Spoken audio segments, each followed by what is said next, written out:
जय हिंद दोस्तों। जैसा कि आप सबका डाउट था कि सर जो है बलिदान बैच के अंदर ज्योग्राफी कब से शुरू होगी, या फिर जीएटी में इंग्लिश चल रहा था, साइंस भी चल रही थी, लेकिन जीएस का पोर्शन नहीं आ रहा था। तो उस डाउट को क्लियर करने के लिए मैं आपके सामने उपस्थित हूं और हम लोग ज्योग्राफी के उस पोर्शन को पढ़ने वाले हैं जिस पोर्शन से नंबर ऑफ क्वेश्चंस बहुत ज्यादा आने वाले हैं, है ना। फर्स्ट पोर्शन जो है हमारा, जो पहली वीडियो में आपके लिए लेके आया हूं, क्लाइमेटोलॉजी, इससे 100% बच्चों 100% 2 या 3 क्वेश्चन, नंबर ऑफ 2 और 3 क्वेश्चंस हर बार एग्जाम में देखने को मिलते हैं। और मैं चाहता हूं कि इस बार भी जब ये क्वेश्चन आए तो आपसे बड़े इजीली फॉर्म में ये क्या हो जाए, डाउट आपके क्लियर हो जाए और प्रॉब्लम जो है आपकी सॉल्व हो जाए, है ना।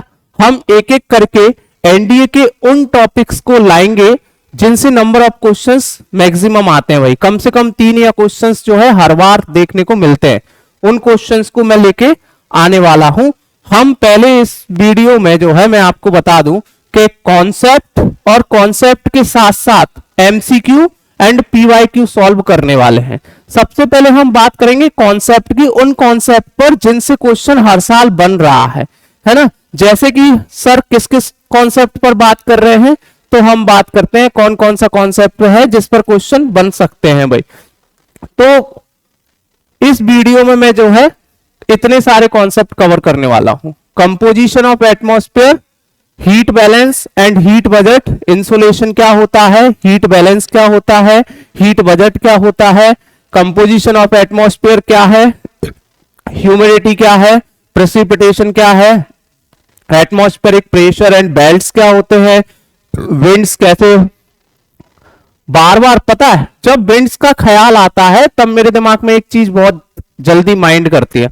मैं जब छोटा था तो एक गाना आता था, क्यों चलती है पवन, है ना। तो मुझे लगा ये गाना है, लेकिन जब मैं खुद कंपटीशन की तैयारी कर रहा था, जब मैं खुद एनडीए की प्रिपरेशन कर रहा था, तब मुझे पता चला ये कोई गाना नहीं है, ये क्या है, एक क्वेश्चन है। किसका? यूपीएससी का, एनडीए का, कि पवन क्यों चलती है। तो हम आज इस पर बात करेंगे कि पवन क्यों चलती है, भाई क्यों चल रही है पवन, क्या कारण है।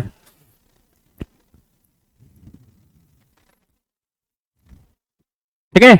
साइक्लोन क्या होते हैं, एंटी साइक्लोन क्या होते हैं। तो बेटा 2022 में, 23 में, 24 में तीनों बार जो है साइक्लोन और एंटी साइक्लोन का क्वेश्चन आया है। Geographical division in world, world को हमने जो है कितने ज्योग्राफिकल डिवीजन में डिवाइडेड किया है और उससे किस टाइप के क्वेश्चन बन सकते हैं। कोपेंस क्लाइमेट क्या होता है, उन सब पर मैं आज चर्चा करने वाला हूं। तो सबसे पहले जैसा कि हम देख रहे हैं कंपोजिशन ऑफ एटमॉस्फेयर, इसके कॉन्सेप्ट को क्लियर करते हैं। सबसे पहले हम कॉन्सेप्ट पर ही बात कर लेते हैं बेटा कि कौन कौन से कॉन्सेप्ट रहने वाले हैं, है ना। तो कॉन्सेप्ट बेस्ड क्वेश्चन की बात करेंगे हम, है ना। जब कॉन्सेप्ट आएगा तो आप देखेंगे लास्ट में जब हम एमसीक्यू या पीवाईक्यू सॉल्व करेंगे तो आपको समझ आएगा कि किस तरह से जो है क्वेश्चन अपने आप ही बन जाएगा आपसे।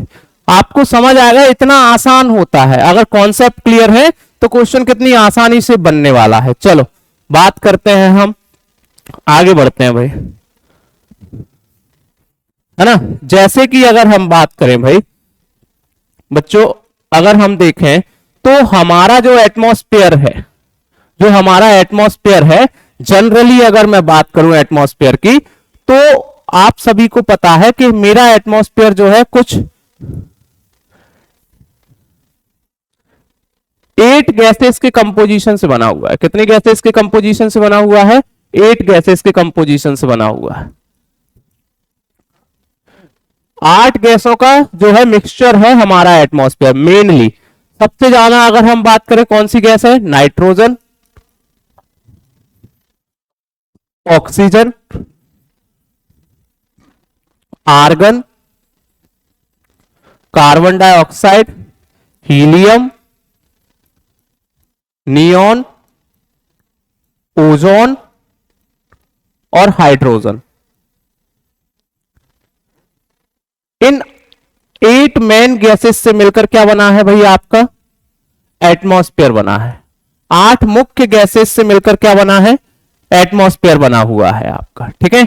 समझो क्वेश्चन किस टाइप से बन सकता है, तो वो आपको ऑर्डर दे सकता है। देखो अब सभी बच्चों को ये तो बहुत अच्छे से पता है कि नाइट्रोजन सबसे ज्यादा होती है, करीब 78.1% के आसपास नाइट्रोजन होती है, 20.9% के आसपास जो है आपका ऑक्सीजन होती है, मतलब 21% ऑक्सीजन होती है, 0.93% आपकी ऑर्गन होती है। CO2 कितना होता है आपका, तो अगर हम बात करें तो आपका 0.03% CO2 होता है ना। लेकिन यहां तक तो हमें पता चल गया ये हमारी मेजर गैसेस हैं जिनसे हमारा एटमॉस्फेयर बना हुआ है, ये सबको पता है भाई, 5th क्लास से लेकर 8th क्लास तक सबको पता है। लेकिन हम देख रहे हैं एग्जाम का लेवल अप्रैल वाले एग्जाम में क्या हो जाता है, बढ़ जाता है ना। तो जब एग्जाम का लेवल बढ़ जाएगा तो थोड़ा क्वेश्चन भी आपका क्या हो सकता है, बढ़ा हुआ आ सकता है।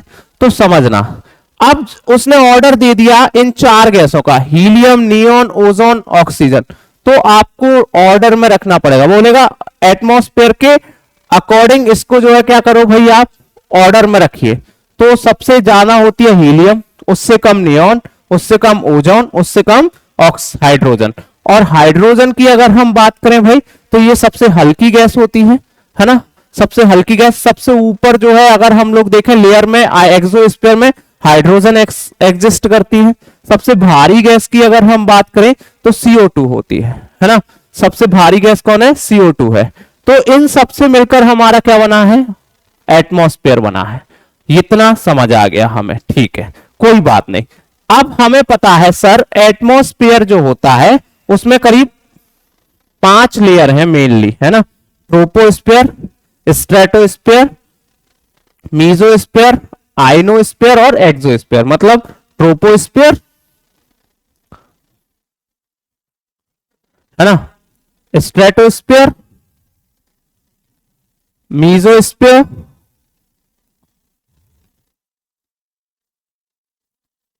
आइनोस्फेयर और एक्सोस्फेयर। अब समझो भाई, अगर मैं कहूं कि यहां से क्वेश्चन क्या बनता है, सीधी सी बात है, मेरा दिमाग सिर्फ एक ही चीज पर है, वो ये है कि क्वेश्चन क्या बनता है, और मुझे कोई मतलब नहीं है चाहे लेयर हो ना हो, एटमॉस्फेयर है या नहीं है, इससे अभी मुझे कुछ फर्क नहीं पड़ने वाला। अभी क्या है, क्वेश्चन क्या बनता है। तो समझो क्वेश्चन क्या बनता है, और बना है एग्जाम में, बार बार बना है, एक बार नहीं कई बार बना है और बार बार बनता है। समझो, देखो पहली बात तो ये कि जो आपका ट्रोपोस्फेयर है ये 0 से 18 किलोमीटर तक एग्जिस्ट करता है। कहां पर, इक्वेटर पर। और 0 to 8 किलोमीटर एग्जिस्ट करता है भाई पोल्स पर, 0 to 8 किलोमीटर पोल्स पर। अब आप कहोगे सर ऐसा कैसे होता है, तो देखो ये हमारी अर्थ है, अर्थ के चारों ओर ऐसे है, ये इस डायरेक्शन में इस तरह से है ना। तो ये पोल्स है, पोल्स पे कम है और इक्वेटर पर ज्यादा है। तो इक्वेटर पर ये जो 0 से 8 किलोमीटर तक लाई करता है, और इक्वेटर पर जो है ये 0 to 18 करता है। पोल्स पर 0 to 8 और इक्वेटर पर 0 to 18। क्योंकि ये एक कोई लेयर दिख नहीं रही है, सिर्फ कुछ गैसेस पाई जाती हैं, उस आधार पर हम इसको ट्रोपोस्फेयर नाम देते हैं। अब समझना, ये ट्रोपोस्फेयर हो गया। जितने भी वेदर फिनोमेना होते हैं, सबसे पहला क्वेश्चन जो एग्जाम में बन सकता है, जितने भी वेदर फिनोमिनन्स होते हैं भाई, यानी कि स्टॉर्म्स आना, या फिर हम बात करें विंड्स, है ना, क्लाउड्स, या फिर रेन, जितने भी वेदर फिनोमिना होते हैं वो सब यहीं पर अकर्स होते हैं भाई, सब यहीं पर होते हैं। क्योंकि 18 किलोमीटर्स के बाद ह्यूमिडिटी प्रेजेंट नहीं होती, high pressure low pressure areas इतने ज्यादा नहीं बनते, विंड नहीं चलती, तो वो सब वेदर फिनोमिनन्स नहीं होते। वेदर फिनोमिनन्स के लिए जिम्मेदार अगर कोई है तो वो आपका क्या है, ट्रोपोस्फियर है, ठीक है। अब समझना, सबसे मोस्ट इंपोर्टेंट क्वेश्चन क्या बना, बोला नॉर्मल लैप्स रेट क्या होती है। What is normal lapse rate, क्या होता है नॉर्मल लैप्स रेट। चलो बात करते हैं भाई, नॉर्मल लैप्स रेट क्या होती है। तो याद रखना, नॉर्मल लैप्स रेट होती है जब हाइट बढ़ती है आपकी, क्या बढ़ता है, हाइट, तो टेम्परेचर कम होता है।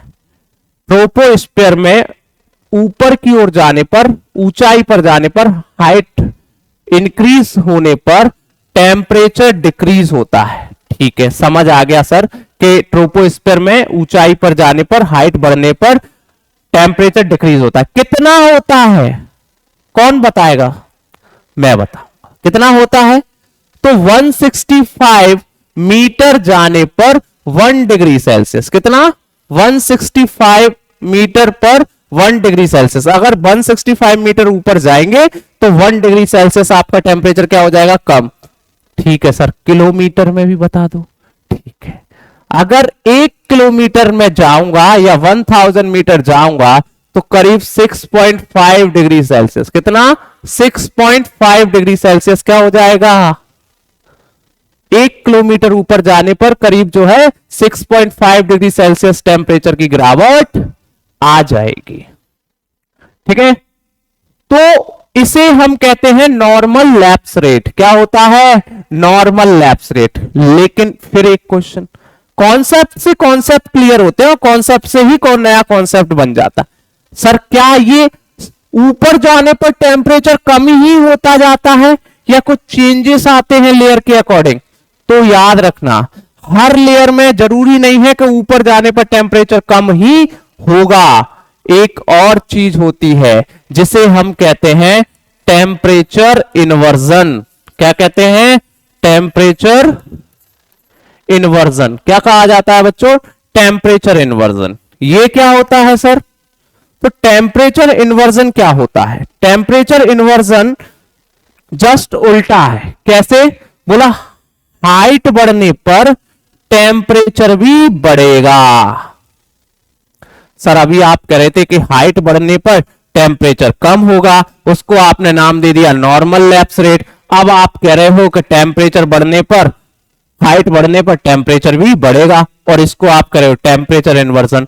तो बेटा जो नॉर्मल लैप्स रेट होती है वो ट्रोपोस्फीयर के अंदर होती है। कहां होती है, ट्रोपोस्फीयर के अंदर होती है। और जो टेम्परेचर इन्वर्जन होता है ये आपका स्ट्रेटोस्फीयर के अंदर होता है। किसके अंदर होता है, स्ट्रेटोस्फीयर के अंदर होता है।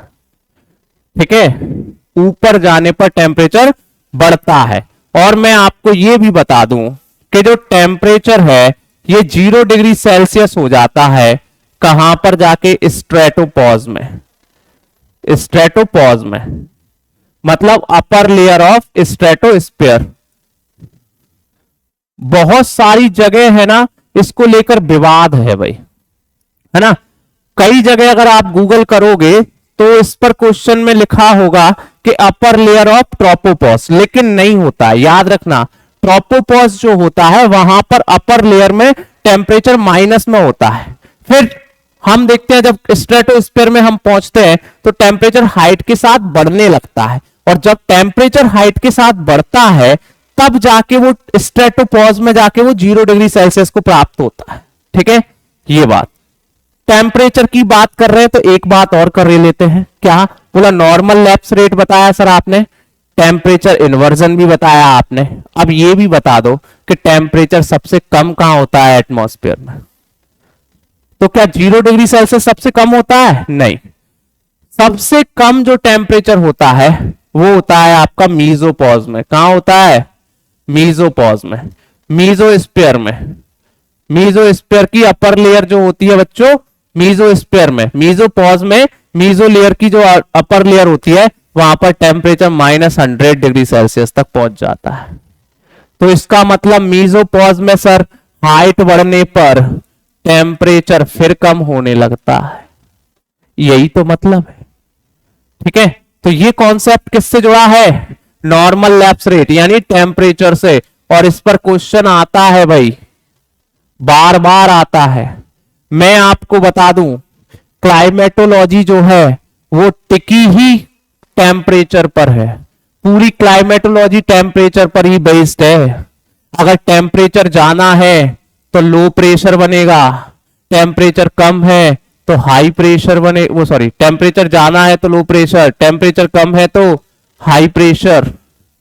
ठीक है, टेम्परेचर है, अब लो प्रेशर हाई प्रेशर बना तो विंड चलने लगेगी हाई से लो की ओर, ठीक है, विंड चलेगी, विंड चली, ह्यूमिडिटी है तो वर्षा होगी, क्या होगी, वर्षा, प्रेसिपिटेशन स्टार्ट हो जाएगा, ठीक है, प्रेसिपिटेशन होगा तो वेजिटेशन होगा।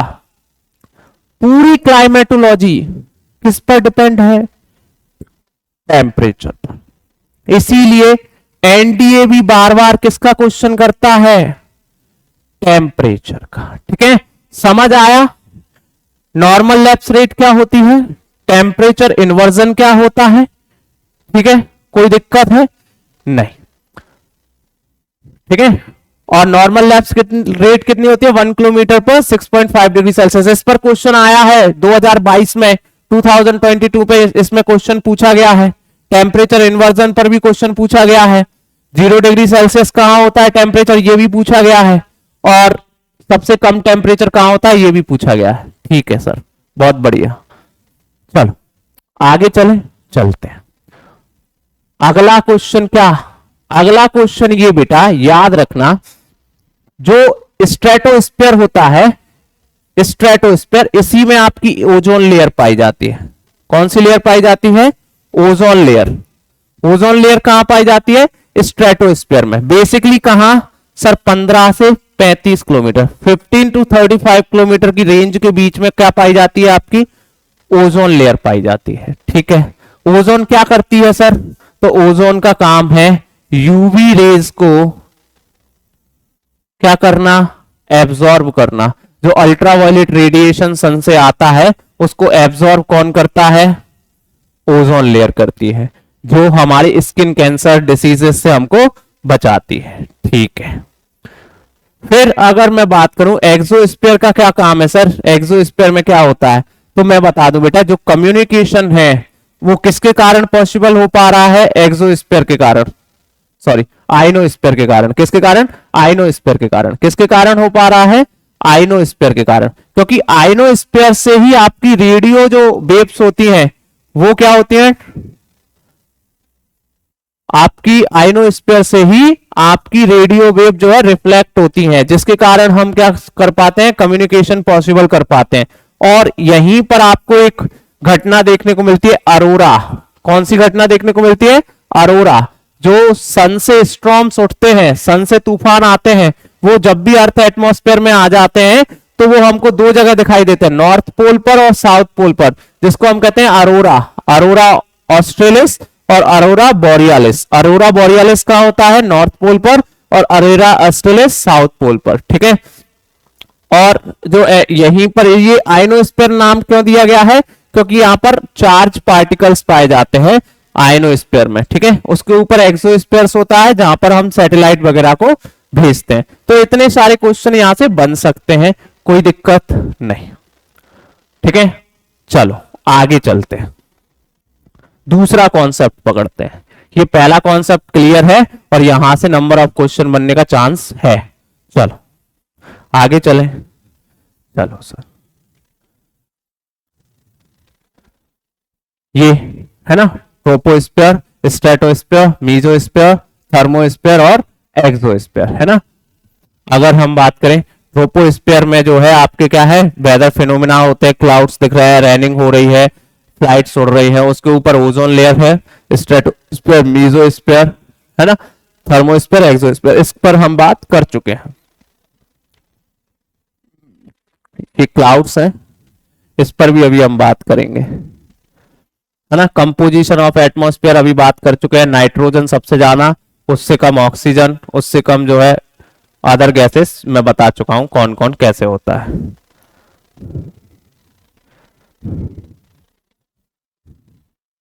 ठीक है, चलो भाई हम दूसरी बात करते हैं। ये तो हो गई आपकी एटमॉस्फेयर से जुड़ी बात। ठीक है, चलो आगे चलते हैं, और आगे मैं बात करूंगा भाई किसकी, इंसुलेशन की। किसकी बात करेंगे सर, इंसुलेशन की। व्हाट इज इंसुलेशन, इंसुलेशन क्या होता है, इंसुलेशन है क्या, और इंसुलेशन क्या है, क्यों आवश्यक है, क्या क्वेश्चन बनते हैं। तो याद रखना, इंसुलेशन क्या है, इनकमिंग सोलर रेडिएशन। क्या है, इनकमिंग सोलर रेडिएशन। तो सर क्या जो सूर्य से जितना भी प्रकाश आ रहा है वो सब सोलर रेडिएशन इंसुलेशन कहलाएगा? नहीं, याद रखना, incoming solar radiation in earth atmosphere, कहां पर? अर्थ के एटमॉस्फेयर में जो आ रहा है उसको हम क्या कहेंगे? इंसुलेशन। जो हमारे अर्थ के एटमॉस्फेयर में आ चुका है उसको क्या कहेंगे? इंसुलेशन। और ये किस फॉर्म में आता है? तो शॉर्ट वेव रेडिएशन के फॉर्म में। किस वेव में आता है? शॉर्ट वेव रेडिएशन के फॉर्म में, शॉर्ट वेव रेडिएशन। और जो इंसुलेशन होता है, शॉर्ट वेव रेडिएशंस होती हैं, अगर हम बात करें बच्चों तो ये दो रूप में चलती हैं, एक तो फोटॉन्स के रूप में, एटम्स के रूप में, फोटॉन्स के रूप में, और एक आपका वेव्स के रूप में। ठीक है, दो रूप में चलती हैं। क्या क्या आता है उसकी भी बात कर ले। इंसुलेशन में सन से क्या क्या होता है? तो देखो एक्स एंड गामा रेज होती हैं आपकी, एक्स एंड गामा रेज। ठीक है, अगर हम बात करें एक्स और गामा रेज होती हैं, अल्ट्रावायलेट रेडिएशन होता है ना, यूवी रेज होती हैं, है ना, विजिबल लाइट होती है, विजिबल लाइट होती है। फिर अगर हम बात करें यूवी रेज है, एक्स एंड गामा रेज है, विजिबल लाइट है, रेडियो वेव्स हैं, है ना, हीट वेव्स हैं,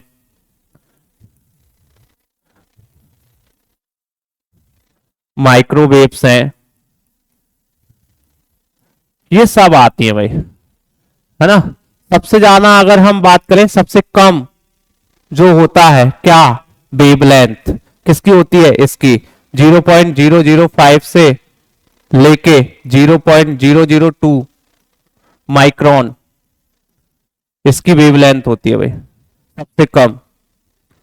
सबसे ज्यादा माइक्रोवेव्स में होती है, रेडियो वेव्स में होती है, 3 रेडियो वेव्स में 3 to 3000 प्लस ही मान लो, इतना वेवलेंथ होती है इनकी। ठीक है, हालांकि इस पर ऐसा कोई क्वेश्चन अभी तक नहीं बना है। आगे हम देखते हैं क्वेश्चन क्या बनता है यहां से। ये तो मैंने बता दिया है आपको कि इंसुलेशन में क्या क्या आता है। इन वेव्स की फॉर्म में बहुत सारी वेव्स आती हैं, इंसुलेशन के फॉर्म में बहुत सारी वेव्स आती हैं। एक्स एंड गामा रेज हमारी अर्थ के सरफेस तक नहीं आती है भाई, एक्स एंड गामा रेज जो है वो सरफेस तक नहीं आती हैं। तो कहां चली जाती हैं sir? X and gamma rays जो है आपकी आयनोस्फीयर में ही रह जाती हैं। कहां रह जाती हैं? आयनोस्फीयर में। कहां रह जाती हैं? आयनोस्फीयर में। यूवी रेज कहां रह जाती हैं आपकी? तो हमें पता है ओजोन लेयर में। कहां रह जाती हैं? ओजोन लेयर में। चलो, इस पर क्वेश्चन क्या बनता है सर इंसुलेशन पर, वो बताए। ठीक है, तो बेटा क्वेश्चन क्या बनता है ना।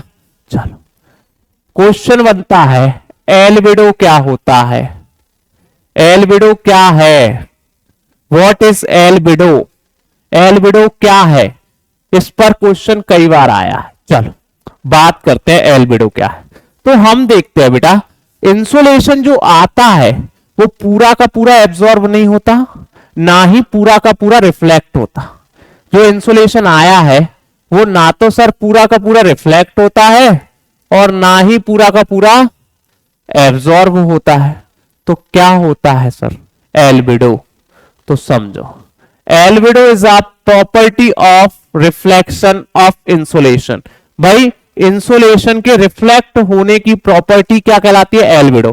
कैसे बोला? देखो ये सन है, सन से क्या आया भाई? आपका इंसुलेशन आया शॉर्ट वेव रेडिएशन के फॉर्म में। ठीक है, हम देखते हैं कुछ क्लाउड से रिफ्लेक्ट हो गया। किससे? क्लाउड से। 27%। कितना? 27%। कुछ रिफ्लेक्ट हो गया भाई किससे? डस्ट पार्टिकल्स, डस्ट पार्टिकल्स वगैरह से। ये कितना? 6%। ठीक है, और कुछ रिफ्लेक्ट हो गया 2% अर्थ सरफेस से। किससे? अर्थ सरफेस से। तो हम देख रहे हैं टोटल 35% क्या हो गया, रिफ्लेक्शन हो गया। कितना हो गया, 35% क्या हो गया, रिफ्लेक्शन हो गया भाई। 35% क्या हो गया बच्चों, रिफ्लेक्शन हो गया, जिसको क्या नाम दे दिया गया, एल्बिडो। क्या बोला, इंसोलेशन का वो पार्ट इंसुलेशन का जो अर्थ को बिना एनर्जी दिए ही वापस चला गया भाई। अर्थ को गर्म ही नहीं किया उसने, अर्थ को कोई एनर्जी दी ही नहीं उसने, और क्या कर गया, वापस चला गया। तो उसको क्या कहा गया, एल्बिडो। तो बोला धरती का एल्बिडो कितना है, अर्थ का एल्बिडो कितना है भाई, 35%। कैसे कैसे, बोला 27% क्लाउड से रिफ्लेक्ट हो जाता है, 6% डस्ट पार्टिकल से रिफ्लेक्ट हो जाता है, 2% किससे रिफ्लेक्ट हो जाता है, अर्थ सरफेस से रिफ्लेक्ट हो जाता है। पूरा 35% क्या हो जाता है, रिफ्लेक्ट हो जाता है, जो अर्थ को कुछ दिया ही नहीं, कोई एनर्जी दी ही नहीं अर्थ को, और वापस स्पेस में चला गया। उसको क्या कहते हैं हम, इंसुलेशन का वो पार्ट जो अर्थ को एनर्जी दिए बिना ही वापस चला गया, एल्बिडो कहलाता है। क्या कहलाता है, एल्बिडो। ठीक है, सबसे कम एल्बिडो किसका होता है, किस प्लेनेट का सबसे कम एल्बिडो होता है, तो भाई आपका मरकरी का। किसका, मरकरी का। सबसे कम किसका एल्बिडो होता है, मरकरी का। सर मून का भी बता दो। अर्थ का 35% होता है, मून का 6% होता है। कितना, मून का एल्बिडो कितना है भाई, 6%। कितना है मून का, 6%। मून का कितना है, 6% है। अर्थ का 35% एल्बिडो है, और मून का 6%। और सबसे कम किसका होता है, मरकरी का। किसका होता है, मरकरी का। ठीक है भाई, ये बात थी एल्बिडो से संबंधित, जो रिफ्लेक्शन को शो करती है। ठीक है सर, सर ये भी बता दो सर, रिफ्लेक्शन के बारे में तो बता ही दिया है, इतना और क्लियर कर दो सर, एब्जॉर्ब कौन करता है, किसकी पावर है जो एब्जॉर्ब कर लेता है सर। ठीक है, चलो याद रखना, एब्जॉर्प्शन पावर जो है, जो इंसुलेशन को एब्जॉर्ब कर रही है भाई, वो किसकी है, तो याद रखना एब्जॉर्प्शन पावर है सबसे ज्यादा किसके पास, वाटर वेपर। किसके पास है, वाटर वेपर और CO2। कहते हैं ना सर गर्मी बढ़ रही है, गर्मी बढ़ रही है। क्यों बढ़ रही है गर्मी, क्योंकि एटमॉस्फेयर में क्या घोल दिया है तुमने, CO2। धुआं उड़ा रहे हो, CO2 घोल रहे हो, ग्लोबल वार्मिंग बढ़ रही है। क्यों, क्योंकि CO2 के पास पावर है किसकी, इंसुलेशन को एब्जॉर्ब करने की। वाटर वेपर के पास भी है। वाटर वेपर कितना करता है, 2 to 4%, 2 से 4% वाटर वेपर क्या कर लेता है भाई, एब्जॉर्ब कर लेता है। याद रखना कितना, 2 से 4% वाटर वेपर एब्जॉर्ब कर लेता है। और CO2 कितना एब्जॉर्ब कर लेती है, तो CO2 भी अच्छा खासा एब्जॉर्ब कर लेती है। ठीक है, वाटर वेपर कहां तक प्रेजेंट होता है, तो 2 किलोमीटर के एरिया तक, 2 किलोमीटर के एरिया तक आपका क्या प्रेजेंट होता है, वाटर वेपर प्रेजेंट होता है। ठीक है, ये इंसुलेशन का पोर्शन है। बात करते हैं इंसुलेशन पर हीट बजट पर। बजट क्या होता है, तो हर साल सुनते हैं हम लोग कि बजट आया है, बजट आया है ना। बहुत सारे मीम्स भी बनते हैं, रील्स भी वायरल होती है। बजट क्या है, बोला जो आया क्या रुका। कितना बजट से फायदा होता है हमें पता नहीं सर, बस सुनते हैं हर बार कि बजट आ रहा है ना, लेकिन हमें पता नहीं है कितना फायदा हुआ, कितना घाटा हुआ, कुछ नहीं पता।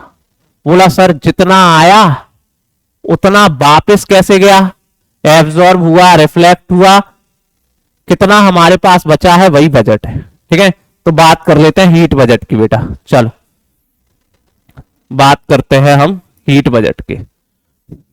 ठीक है, देखो heat balance and budget and insolation. देखो ये सन से इंसुलेशन आ रहा है ना, आपको दिख रहा है सन से इंसुलेशन आ रहा है, लेकिन वो रुकता नहीं है, जितना आया है उतना वापस जाएगा। कैसे जाएगा मैं बताऊंगा। देखो ये सन है,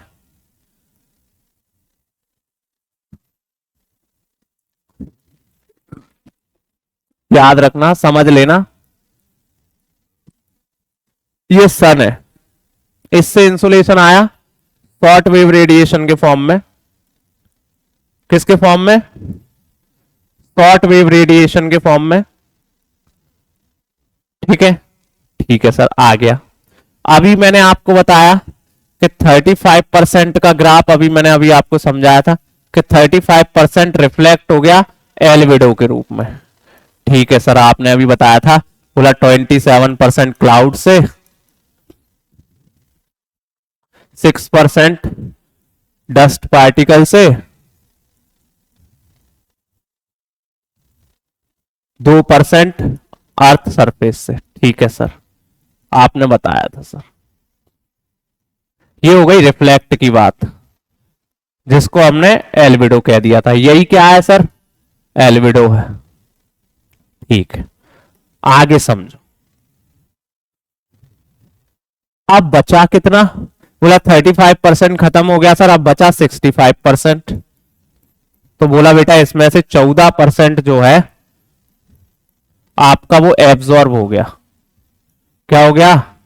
एब्जॉर्ब कर लिया किसने? वाटर वेपर और गैसेस ने। ठीक है, वाटर वेपर और गैसेस और डस्ट पार्टिकल जो भी है, CO2 गैसेस वगैरह है, इन सब ने क्या कर लिया? एब्जॉर्ब। ठीक है सर, समझ आ गया। कितना बचा? बोला सर अब कितना? 35, 14, 49% खत्म हो गया। तो बोला 51% एब्जॉर्ब वाई अर्थ सरफेस। कहां चला गया? अर्थ सरफेस में चला गया सर 51%। लेकिन क्या अर्थ सरफेस इसको रख पाएगा? नहीं रख पाएगा। याद रखना, फिजिक्स कहती है कि जो चीज जितनी गर्म होती है उससे रेडिएशन निकलना शुरू हो जाता है, वेव्स निकलती हैं, कहती है। ठीक है, तो इससे जो आया था वो शॉर्ट वेव रेडिएशन थी, और इससे जो निकल रही है बेटा वो लॉन्ग वेव रेडिएशन है। कैसी रेडिएशन है? Long wave. अर्थ से जो निकलती है वो कैसी होती है? लॉन्ग वेव रेडिएशन होती है। याद रखना, जिसको हम क्या कहते हैं? Terrestrial radiation. क्या कहते हैं? Terrestrial radiation. अर्थ से जो गर्म होने के बाद अर्थ से जो वेव्स निकलती हैं उनको टेरेस्ट्रियल रेडिएशन और ये लॉन्ग वेव रेडिएशन होते हैं। ठीक है सर। सर क्या ये रुकेंगी या जाएंगी? ठीक है, बताते हैं। तो बोला ये लॉन्ग वेव रेडिएशन का 19% पार्ट वेपोराइजेशन या फिर एवोपरेशन करने में खत्म हो जाता है। मतलब सर, बोला जितने बड़े बड़े समुद्र हैं, सी है ना, उनको वाष्प बनाने में, पानी को जो है क्या बनाने में? वेपर बनाने में। वाटर को किस में चेंज करने में? वेपर में करने में कितना? 19% हिस्सा लग जाता है। कितना हिस्सा लग जाता है? 19%। ठीक है सर, समझ आ गया। 6% जो होती है वो होती है इफेक्टिव रेडिएशन। क्या होती है? Effective radiation. मतलब ये डायरेक्ट अर्थ को क्या, एटमॉस्फेयर को क्या करती है? गर्म करती है। डायरेक्ट एनर्जी देती है एटमॉस्फेयर को, डायरेक्ट गर्म करती है। कितना हो गया सर? 25। सर 26% ही तो बचा है। कितना बचा है? 26%। ठीक है, बोला सर इसमें से अप्रोक्स 7%। कितना? 7%। या अगर हम बात करें 9% कह लो आप। कितना? 9% अप्रोक्स। ये अप्रोक्स डेटा है। ठीक है, 9% जो है वो टर्बुलेंस में चला जाता है सर, विक्षोभ। या फिर अगर हम बात करें कन्वेक्शनल करंट को जनरेट करने में, किसमें, कन्वेक्शनल करंट जनरेट करने में चला जाता है। कितना बचा भाई, 25 और 9 34, हाँ बचा कितना, 17% सर। तो 17% वापस से कुछ भी एनर्जी दिए हुए कहां चला जाता है, स्पेस में। 17% कहां चला जाता है, स्पेस में। ये क्या है आपका हीट बजट। कुछ मिला, नहीं मिला, जो आया वो चला गया। समझ आया, क्या सीखा इससे, मैंने तो ये सीख लिया इससे कि सन से एटमॉस्फेयर गर्म नहीं होता। एटमॉस्फेयर किससे गर्म होता है, टेरेस्ट्रियल रेडिएशन से। किससे, टेरेस्ट्रियल रेडिएशन से एटमॉस्फेयर ज्यादा गर्म होता है, इंसुलेशन से इतना गर्म नहीं होता। क्योंकि इंसुलेशन का तो 14% एब्जॉर्ब कर पा रहे थे, है ना, बाकी का यहां का अगर हम लोग देखें तो करीब 35% एब्जॉर्ब कर पा रहे हैं, 35% यूज में आ रहा है। तो एटमॉस्फेयर गर्म किससे होता है, टेरेस्ट्रियल रेडिएशन से, ना कि इंसुलेशन से। इसी कारण तो मरकरी जो होती है सन के सबसे पास होने के बावजूद भी इतना गर्म नहीं है जितना कौन गर्म है, सबसे हॉट प्लेनेट कौन सा है भाई, तो बोला सर शुक्र है, वीनस। है कौन है, वीनस, शुक्र है। सबसे गर्म ग्रह कौन सा है, शुक्र, है ना। सबसे गर्म क्यों है, क्योंकि वहां पे CO2 है। कौन है, CO2। और मैंने बताया CO2 की एब्जॉर्बिंग पावर ज्यादा है, तो वो ज्यादा समय तक इंसुलेशन को होल्ड करके रख सकता है, इसीलिए वो सबसे हॉट प्लेनेट है भाई। ठीक है, चलो आगे चलते हैं। चले, हीट बजट समझ आ गया, स्क्रीनशॉट लेना हो तो ले लिया करो भाई। ठीक है, आगे चलते हैं, हीट बजट की बात करते हैं। किसकी बात करते हैं, हीट बजट हो गया हमारा, इंसुलेशन भी हो गया। मोस्ट इंपोर्टेंट टॉपिक जिसकी मैं बात करने जा रहा हूं, याद रखना।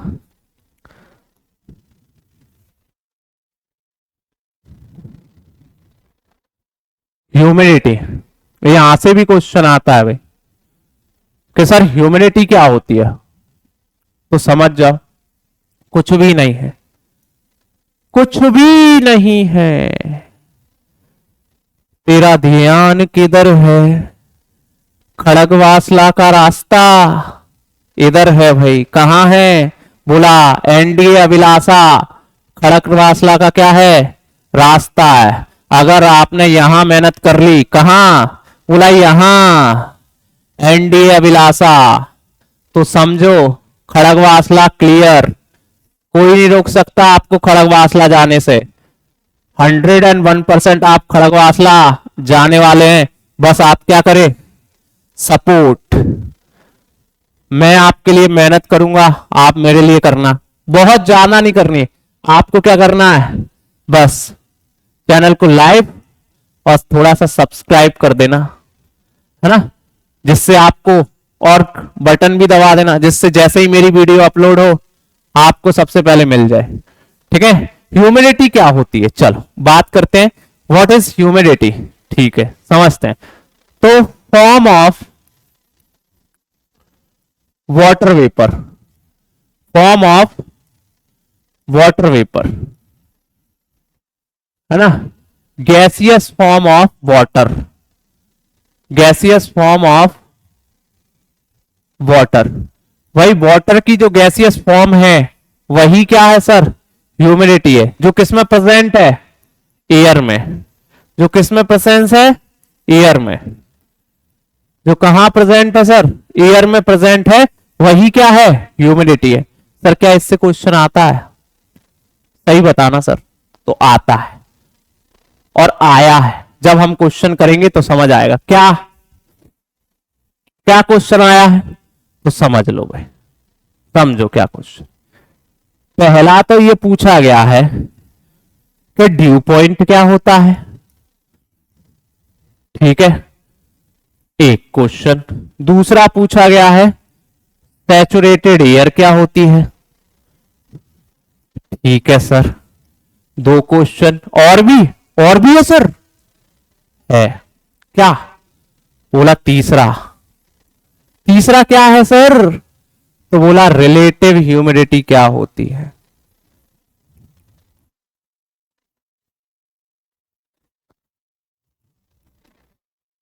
सर अच्छी बात नहीं है, पता नहीं आप क्या क्या बता रहे हो, मैंने तो सर नहीं सुना, लेकिन ये पूछे गए क्वेश्चन है, आप समझो क्या।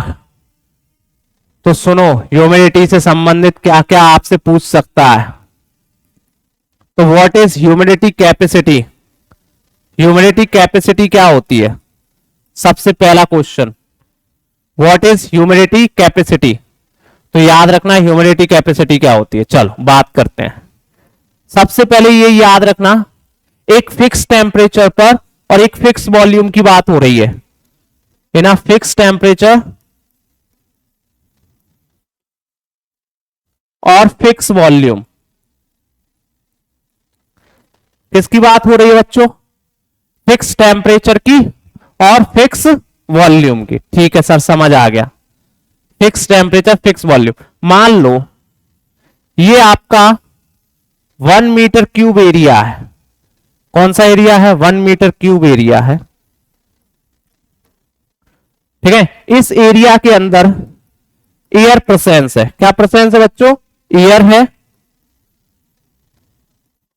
अब इस एयर की जितनी पावर है, जितना ये होल्ड कर सकती है, किसको? ह्यूमिडिटी को, वही इसकी क्या कहलाएगी? Humidity capacity. क्या कहलाएगी? Humidity capacity. ठीक है सर, समझ आ गया कि एक पर्टिकुलर एरिया की एयर की जितनी एब्सॉर्बिंग कैपेसिटी होती है, ह्यूमिडिटी को एब्सॉर्ब कर सकती है वो लार्ज अमाउंट में, वो उसकी ह्यूमिडिटी कैपेसिटी होती है। ठीक है सर, समझा दिया आपने, बता दिया। लेकिन सर आपने ये क्यों कहा in a fix temperature in a fix volume?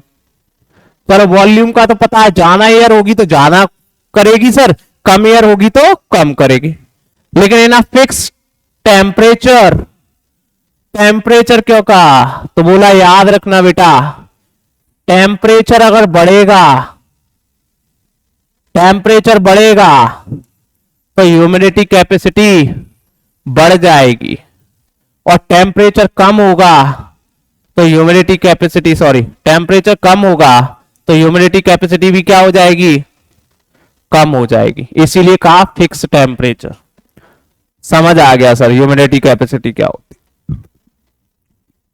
अब समझो क्वेश्चन, रिलेटिव ह्यूमिडिटी क्या होती है।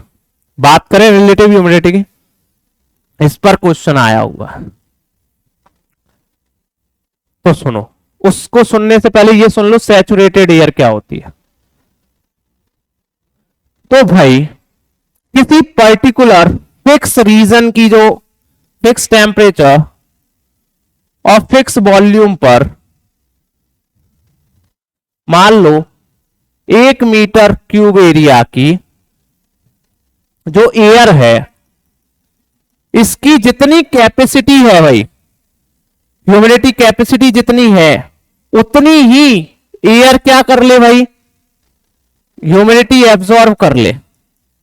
जैसे मान लो इसकी कैपेसिटी है 10 ग्राम होल्ड करने की, और इसने 10 ग्राम क्या कर लिया है? होल्ड कर लिया है ह्यूमिडिटी को, तो हम कहेंगे एयर का क्या हो गया? सैचुरेशन हो गया। क्या हो गया? सैचुरेशन। एयर का सैचुरेशन का मतलब होता है कि जितनी उस एयर की ह्यूमिडिटी कैपेसिटी थी, वो जितना ह्यूमिडिटी को एब्जॉर्ब कर पा रही थी, उतना उसने एब्जॉर्ब कर लिया है, तो हम कहेंगे एयर का क्या हो गया? सैचुरेशन। ठीक है सर, तो ड्यू पॉइंट क्या होता है? बोला जिस टेम्परेचर पर एयर सैचुरेटेड हुई है, जिस टेम्परेचर पर एयर का सैचुरेशन हुआ है, वो क्या कहलाएगा? Due point. क्या कहलाएगा? ड्यू पॉइंट कहलाएगा। ठीक है, याद रखना ड्यू पॉइंट क्या है? तो वो बिंदु, वो पॉइंट जिस पर जाकर यह सैचुरेटेड होती है, उसको हम कहते हैं ड्यू पॉइंट। ठीक है सर, समझ आ गया, बहुत बढ़िया, आपने बता दिया सर। रिलेटिव ह्यूमिडिटी क्या होती है? चलो लिख लेना भाई, इसको कर लो, स्क्रीनशॉट लेना है तो आप स्क्रीनशॉट ले लो।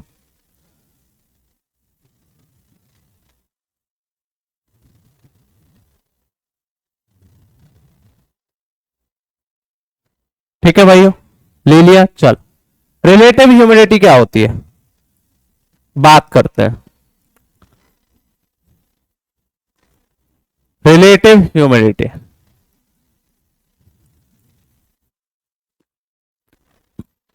समझो, रिलेटिव ह्यूमिडिटी क्या है। तो एब्सोल्यूट ह्यूमिडिटी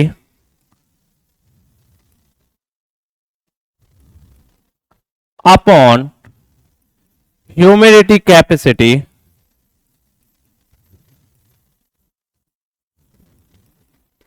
इनटू 100, इसको हम कहते हैं रिलेटिव ह्यूमिडिटी। ये तो फॉर्मूला हो गया सर, ये तो क्या हो गया, फॉर्मूला। लेकिन ये तो सर आपने बताया ही नहीं कि एब्सोल्यूट ह्यूमिडिटी क्या होती है। ये क्या होता है सर, एब्सोल्यूट ह्यूमिडिटी क्या है। चलो, तो एब्सोल्यूट ह्यूमिडिटी वो होती है जो किसी ईयर में एक फिक्स टेम्परेचर फिक्स वॉल्यूम में 1 मीटर क्यूब एरिया में या पर यूनिट एरिया में एयर जो है उसके पास जितनी ह्यूमिडिटी प्रेजेंट है, मैं जो नहीं कह रहा हूं, शब्दों को समझना, जितनी ह्यूमिडिटी प्रेजेंट है, मैं ये नहीं कह रहा हूं कि जितनी वो एब्जॉर्ब कर सकती है। एब्जॉर्ब जितनी कर सकती है वो ह्यूमिडिटी कैपेसिटी, जितना है उसको हम कहेंगे, जितनी उसमें प्रेजेंट है उसको हम कहेंगे एब्सोल्यूट ह्यूमिडिटी। ठीक है, मान लिया सर एक जग पर यूनिट एरिया में 6 ग्राम जो है क्या है, ह्यूमिडिटी प्रेजेंट है, और ये कितना कर सकती है, 10 ग्राम एब्जॉर्ब कर सकती है, इसकी ह्यूमिडिटी कैपेसिटी है 6 ग्राम अपॉन 10 ग्राम इंटू 100, बोला 10 से 100 कर गया 10, तो बोला इसकी रिलेटिव ह्यूमिडिटी कितनी आ गई, 60%। ठीक है सर, समझा दिया। अब समझो, टेम्परेचर बढ़ाने पर रिलेटिव ह्यूमिडिटी कम होती है, ऐसा भी होता है, अभी देख लेते हैं। और टेम्परेचर कम करने पर रिलेटिव ह्यूमिडिटी बढ़ती है। बोला कैसे सर, बोला अब देखो मैंने इसका टेम्परेचर बढ़ाया, अभी इसकी कैपेसिटी थी 10 ग्राम, अब इसकी कैपेसिटी हो गई भाई कितनी, मान लेते हैं 20 ग्राम। कितनी कैपेसिटी हो गई, 20 ग्राम, और इसमें प्रेजेंट कितना है, 6 ग्राम। तो 6 अपॉन 20 इंटू 100, तो बोला 20 पंजे 100, 6 5 30। बोला पहले आ रही थी सर 60%, अब कितनी आ रही है, 30%। तो बोला टेम्परेचर बढ़ाने पर रिलेटिव ह्यूमिडिटी कम होती है और टेम्परेचर घटाने पर रिलेटिव ह्यूमिडिटी बढ़ती है। इस पर क्वेश्चन आया हुआ है, ह्यूमिडिटी के इस पर क्वेश्चन आया हुआ है। क्या, रिलेटिव ह्यूमिडिटी, ड्यू पॉइंट और एयर का सैचुरेशन, सैचुरेशन ऑफ एयर। ठीक है, चलो भाई आगे बढ़ते हैं। समझ आ गया यहां तक, कोई प्रॉब्लम है, चलो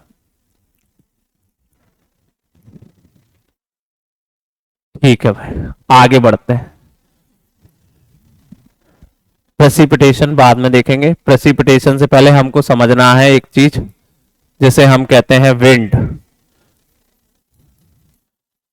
भिंड नहीं है ये, विंड है, पवन है, पवन। तो याद रखना, विंड को समझने से पहले हमें एक चीज समझनी पड़ेगी जिसे हम कहते हैं प्रेशर बेल्ट। क्या कहते हैं, प्रेशर बेल्ट। अब समझ लेते हैं प्रेशर बेल्ट क्या होता है, आ जाओ देखते हैं।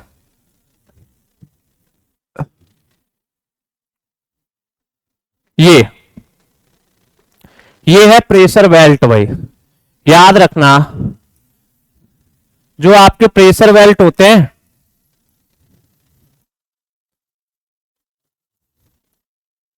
ये 2 तरह के होते हैं। बस सर हमने तो सुना सर 7 टाइप के होते हैं, आप कह रहे हो 2 तरह के होते। पहले सुन ले भाई, सुन ले। 2 तरह के कैसे, बोला एक थर्मली इंड्यूस्ड, अच्छा सर, एक थर्मली इंड्यूस्ड और एक भाई दूसरा आपका डायनेमिकली इंड्यूस्ड। ऐसा बोलो सर, एक थर्मली इंड्यूस्ड और एक डायनामिकली इंड्यूस्ड। थर्मली इंड्यूस्ड का क्या मतलब होता है? बोला वो प्रेशर बेल्ट जो किसके कारण बन रहे हैं? टेम्परेचर के कारण। और वो बेल्ट जो किसके कारण बन रहे हैं? मोशन ऑफ अर्थ, अर्थ की गति के कारण।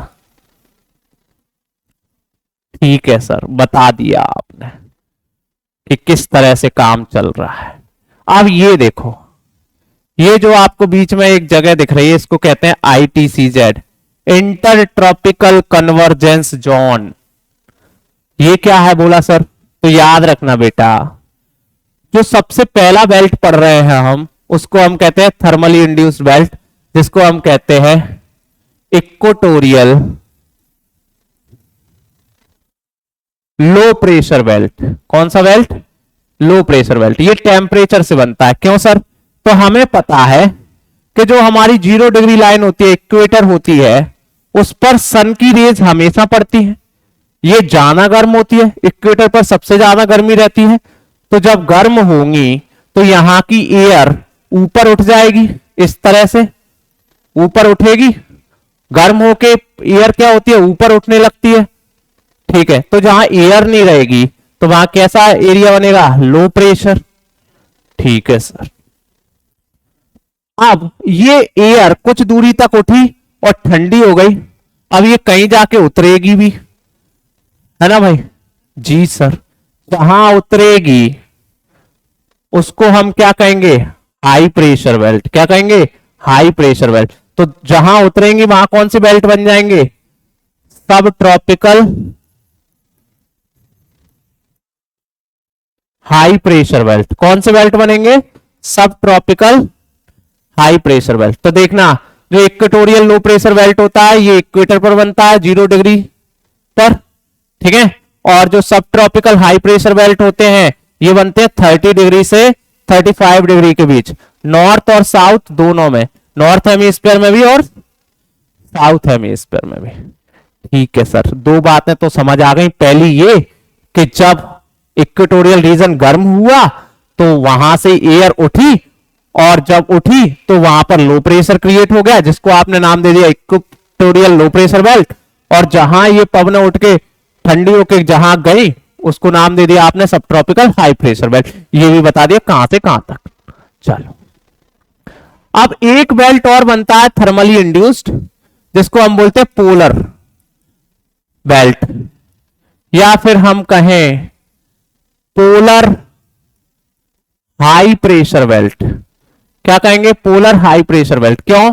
बोला यहां ठंडा एरिया होता है, टेम्परेचर कम होता है, हवाएं उठ नहीं पाती तो हवाएं वही रहती हैं, तो हाई प्रेशर बनता है। क्या बनता है? हाई प्रेशर, दोनों पोल्स पर। कैसा बनता है भाई? हाई प्रेशर दोनों पोल्स पर, हाई प्रेशर बन गया। ठीक है सर, समझ आ गया। अब इन दोनों के बीच में 60 डिग्री से, या अगर मैं बात करूं 45 डिग्री से 66.5 डिग्री के बीच में एक बेल्ट बनता है जो अर्थ की मोशन के कारण बनता है, जिसको हम बोलते हैं सब पोलर लो प्रेशर बेल्ट। क्या कहते हैं? सब पोलर लो प्रेशर बेल्ट। तो यहां से कुछ हवाएं उठेंगी, ऊपर जाएंगी, है ना, इधर उतरेंगी और इधर उतरेंगी भाई। सेम ऊपर भी होगा, सेम नीचे भी होगा। देखना, यहां से जब ये हवाएं उठी नीचे उतरी तो एक सेल बन गई। इस सेल को हमने नाम दे दिया हेडली सेल। क्या नाम दे दिया? Hadley cell. याद रखना, इसको कहते हैं हेडली सेल, जो कहां से कहां बनता है? इक्वेटोरियल लो प्रेशर बेल्ट से सब ट्रॉपिकल हाई प्रेशर बेल्ट के बीच में। ठीक है बच्चों। फिर दूसरा, ये वाला जो सेल है इसको हम कहेंगे फेरल सेल। क्या कहेंगे? फेरल सेल, है ना। जो फेरल सेल है ये कहां बन रहा है? तो सब ट्रॉपिकल हाई प्रेशर बेल्ट से सब पोलर लो प्रेशर बेल्ट के बीच में, फेरल सेल। तीसरा जो होता है इसको हम बोलते हैं पोलर सेल। क्या बोलते हैं? Polar cell. ठीक है, तो 3 सेल बनते हैं, हेडली, फेरल एंड पोलर। ठीक है, समझ आ गया। हाँ, अब याद रखना, हमें पता है हाई प्रेशर से लो प्रेशर के बीच हवाएं चलती हैं, ठीक है। अब हवा चलनी चाहिए थी ऐसी, हाई प्रेशर से लो प्रेशर की ओर, ऐसी सीधी, लेकिन हवाएं ऐसी सीधी चलती नहीं है। विंड्स जो होते हैं, देखो सबसे पहले तो ये समझ लो बेटा, दो चीज है, एयर और विंड में क्या डिफरेंस होता है। पर ये भी कोई बात है, एयर और विंड में डिफरेंस होता है? हमने तो नहीं सुना सर। एयर और विंड में डिफरेंस होता है बच्चों, समझो कैसे। बोला जो एयर होती है ना, ये सर्कुलेट होती रहती है अपने आप, है ना। लेकिन सर जो विंड होती है ना, ये क्यों चलती है? तो बोला सर प्रेशर डिफरेंस के कारण जब हवा एक डायरेक्शन से दूसरी डायरेक्शन में मूव करती है तो उसको हम कहते हैं विंड। तो आप इधर हाई प्रेशर है इधर लो, तो विंड हमेशा हाई प्रेशर से लो प्रेशर की ओर चलते हैं। तो आना ऐसे चाहिए लेकिन वो ऐसे मुड़ जाती हैं सर।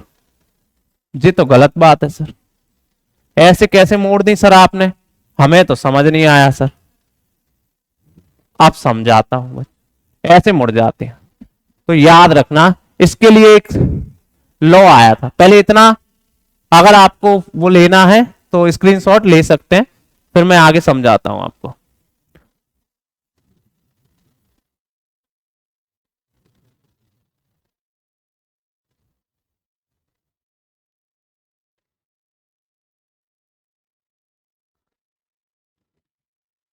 ठीक है, चलो क्या क्या समझाओगे सर? समझो, एक लॉ है भाई। क्या लॉ है सर? तो एक लॉ है जिसे हम नाम देते हैं फेरल्स लॉ। क्या नाम देते हैं? फेरल्स लॉ। फेरल का नियम बोलते हैं भाई। इन्होंने बताया कि पृथ्वी के घूमने के कारण एक फोर्स लगता है जिसको हम बोलते हैं कोरियालिस फोर्स। क्या बोलते हैं? Coriolis force. क्या नाम दे दिया गया इसको? कोरियालिस फोर्स नाम दे दिया गया। ठीक है सर। तो इससे क्या होता है? बोला इस फोर्स के कारण विंड की जो डायरेक्शन होती है वो चेंज हो जाती है। ऐसा भी होता है सर? हाँ, विंड की डायरेक्शन चेंज हो जाती है। बोला कैसे? बोला नॉर्थ हेमीस्फीयर में विंड की जो डायरेक्शन होती है वो, अगर हम बात करें, ये नॉर्थ हेमीस्फीयर में है, हाई प्रेशर से लो प्रेशर, आना ऐसे सीधे चाहिए लेकिन वो ऐसे मुड़ रही है, मतलब right hand side. North hemisphere में कितने साइड हो जाती है? राइट हैंड साइड मुड़ जाती है। तो बोला साउथ हेमीस्फीयर में किधर? Left hand side. अब देखो साउथ हेमीस्फीयर में इधर जाना चाहिए, हाई से लो इधर जाना चाहिए, लेकिन किधर मुड़ रहे हैं? इधर। मैं ऐसे खड़ा हूं ना, तो ऐसे लेफ्ट हैंड साइड। तो ऐसे। अब देखो समझना, जो 30 डिग्री से लेकर 30 डिग्री के बीच में चलती हैं इनको हम कहते हैं ट्रेड विंड्स। क्या कहते हैं? Trade winds. ईस्टर्लीज भी कह देते हैं आप लोग। ट्रेड विंड्स क्या कहते हैं? Trade winds.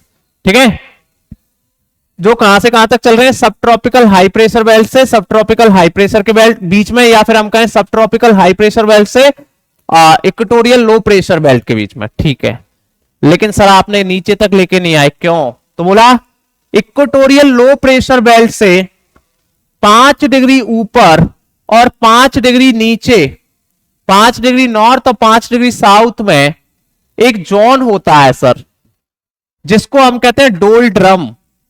और एनडीए में इस पर कई बार क्वेश्चन आया है भाई, बहुत अच्छे से समझ लेना। बोला इक्वेटोरियल लो प्रेशर बेल्ट से 5 डिग्री ऊपर और 5 डिग्री नीचे एक जोन पाया जाता है जिसको क्या कहते हैं? डोल ड्रम। क्या होता है सर यहां पर? तो यहां पर काम जोन होता है, ये बिल्कुल शांत क्षेत्र होता है, यहां पर विंड एंड नहीं पाई जाती, विंड का मूवमेंट नहीं होता है यहां पर। क्यों? बोला इतना गर्म होता है कि विंड आती है, गर्म हो जाती है, उससे पहले ही नीचे नहीं पहुंच पाती, उससे पहले ही मुड़ जाती है, ऊपर उठ जाती है। तो उसको हम कहते हैं डोल ड्रम। क्या कहते हैं? डोल ड्रम। इंटरट्रॉपिकल कन्वर्जेंस क्या होता है?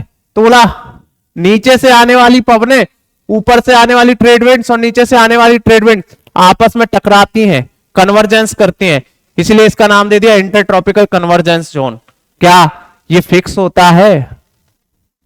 तो नहीं होता। इंटरट्रॉपिकल कन्वर्जेंस फिक्स होता है? नहीं होता। ये सन के मूवमेंट के हिसाब से ऊपर नीचे होता रहता है। जब सन का मूवमेंट कहां होता है? ट्रॉपिक ऑफ कैंसर पर सन की लाइट ओवरहेडेड होती है जून वाले मंथ में, तब ये थोड़ा सा ऊपर हो जाता है। और जब सन दिसंबर में सर ट्रॉपिक ऑफ कैप्रिकॉर्न पर आता है तो ये थोड़ा सा नीचे आ जाता है। तो ट्रॉपिकल कन्वर्जेंस जो होता है जोन, वो ऊपर नीचे क्या करता रहता है सर? ऊपर नीचे मूवमेंट करता रहता है। समझ आ गया होगा? ठीक है।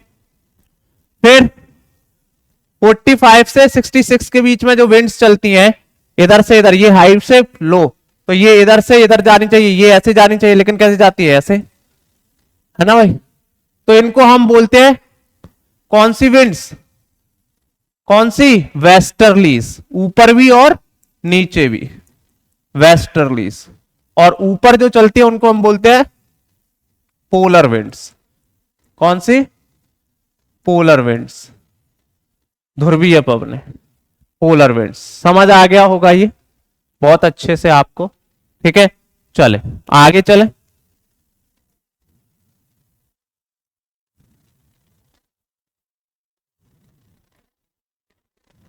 देखो इसमें दिख रहा है भाई, ये ट्रेड विंड्स हैं, सब ट्रॉपिकल हाई प्रेशर बेल्ट से ऊपर की ओर जा रही हैं। ये प्रिविलेजिंग वेस्टर्लीज हैं आपकी, ये नॉर्थ ट्रेड विंड्स हैं, ये पोलर ईस्टर्लीज विंड्स हैं, ये पोलर विंड्स हैं। ये अभी मैंने बताया आपको कि कहां पर क्या होता है। ठीक है, कोई परेशानी है? नहीं। चलो आगे समझते हैं बच्चे। जो विंड्स होती हैं ये नॉर्मली 3 टाइप्स की होती हैं। कितने टाइप्स की होती हैं? 3 टाइप्स की। बता दो सर कौन कौन से टाइप्स की होती हैं? तो देख लेते हैं। प्रिविलेजिंग विंड्स, प्रिविलेजिंग विंड्स या प्रिविलिंग विंड्स। दूसरा कौन सा होता है? Seasonal winds. तीसरा कौन सा होता है? तो तीसरा होता है लोकल विंड्स। 3 टाइप की विंड्स होती है, प्रिविलेजिंग विंड्स, सीजनल विंड्स और लोकल विंड्स। और इन पर क्वेश्चन बनता है, हमेशा बनता है, याद रखना। कैसे? तो बोला प्रिविलेजिंग विंड्स होती हैं वो 3 टाइप की होती हैं सर। प्रिविलेजिंग विंड्स जो होती हैं वो आपकी 3 टाइप्स की, ट्रेड विंड्स, ठीक है, वेस्टर्लीज और आपकी पोलर विंड्स। क्वेश्चन क्या बनता है? क्या बनेगा क्वेश्चन? चलो बात करते हैं। पहला क्वेश्चन, तो ट्रेड का मतलब यहां पर बिजनेस है? नहीं, ट्रेड का मतलब है यहां fix direction. It's a German words, ये जर्मनी का शब्द है भाई, इंग्लिश का वर्ड नहीं है। इसका मतलब होता है फिक्स डायरेक्शन होना। क्या होना? फिक्स डायरेक्शन होना। ठीक है सर, समझ आ गया कि फिक्स डायरेक्शन है। ठीक है, ट्रेड विंड्स कहां से कहां चलती हैं? तो बोला इक्वेटोरियल लो प्रेशर बेल्ट से कहां? सब ट्रॉपिकल हाई प्रेशर बेल्ट के बीच में, सब ट्रॉपिकल हाई प्रेशर बेल्ट के बीच में। ठीक है, नॉर्थ हेमीस्फीयर में इनकी डायरेक्शन क्या होती है? तो नॉर्थ हेमीस्फीयर में इसकी डायरेक्शन क्या होती है? देख लो इधर, नॉर्थ हेमीस्फीयर में इसकी डायरेक्शन होती है नॉर्थ ईस्ट से साउथ वेस्ट। क्या होती है? नॉर्थ ईस्ट से साउथ वेस्ट। और साउथ हेमीस्फीयर में क्या होती है? साउथ ईस्ट से नॉर्थ वेस्ट, साउथ ईस्ट से नॉर्थ वेस्ट। और भी कुछ करती है सर ये व्यापारिक पवनें? करती हैं, बोला करती है। क्या? तो अगर हम बात करें, इनका ट्रेड विंड्स नाम दिया हुआ है। ठीक है, समझ आ गया सर। अब ये इधर से इधर जा रही हैं, इधर से इधर जा रहे हैं, ठीक है। इनके कारण जो है रेनफॉल भी होती है, वर्षा भी होती है, रेनफॉल भी होती है। कैसी रेनफॉल होती है? तो बोला कन्वेक्शनल। कैसी रेनफॉल होती है? कन्वेक्शनल। कैसी रेनफॉल होती है? कन्वेक्शनल रेनफॉल कराती हैं। ये क्या कराती हैं? कन्वेक्शनल रेनफॉल कराते हैं, ठीक है। और भाई इनको जो है हॉर्स लैटिट्यूड भी नाम देंगे। ऊपर हम लोग देखेंगे जो सब ट्रॉपिकल हाई प्रेशर बेल्ट होता है इसको हॉर्स लैटिट्यूड भी कहा जाता है। सब ट्रॉपिकल हाई प्रेशर जो बेल्ट होता है इसको हॉर्स लैटिट्यूड भी कहते हैं। किसको? बोला 35 से 30 के बीच का एरिया जो होता है उसको हॉर्स लैटिट्यूड कहते हैं। क्यों सर? बोला जब व्यापार करते थे पहले, घोड़ों का व्यापार होता था, तो हॉर्स को जो है जब प्रेशर हाई प्रेशर बन जाता था, सर हाई प्रेशर बेल्ट है, तो हाई प्रेशर बनने के कारण घोड़ों को जो है पानी में फेंक देते थे। इसीलिए इसका नाम क्या दे दिया? Horse latitude. High pressure area में जो है घोड़ों को पानी में फेंक देते थे, नहीं तो नाव डूब सकती थी। इसीलिए इसका नाम दे दिया हाई प्रेशर बेल्ट। किसको? 35 डिग्री जो है आपका, उसको हॉर्स लैटिट्यूड कहते हैं। ठीक है सर, ये समझ आ गया ट्रेड विंड्स क्या होते हैं। वेस्टर्लीज नाम से ही पता चल रहा है।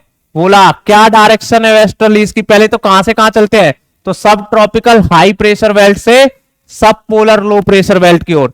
सब ट्रॉपिकल हाई प्रेशर बेल्ट से सब पोलर लो प्रेशर बेल्ट की ओर। कहां चलती हैं? सब ट्रॉपिकल हाई प्रेशर बेल्ट से सब पोलर लो प्रेशर बेल्ट की ओर। बोला नॉर्थ हेमिस्फीयर में क्या डायरेक्शन है? तो बोला किधर से किधर? बोला साउथ वेस्ट से नॉर्थ ईस्ट की ओर, इसलिए इनको नाम ही वेस्टर्लीज दिया। इधर क्या? बोला नॉर्थ वेस्ट से साउथ ईस्ट की ओर, ये इनकी डायरेक्शन है। जो वेस्टर्लीज होती है, इस पर क्वेश्चन आया है भाई, बहुत अच्छे से समझ लेना। पिछली बार ही इस पर क्वेश्चन आया है। क्या? तो बोला वेस्टर्लीज पावरफुल होती है सदर्न हेमिस्फीयर में। वेस्टर्लीज क्या होती है? पावरफुल होती है आपकी सदर्न हेमिस्फीयर में। कहां पर?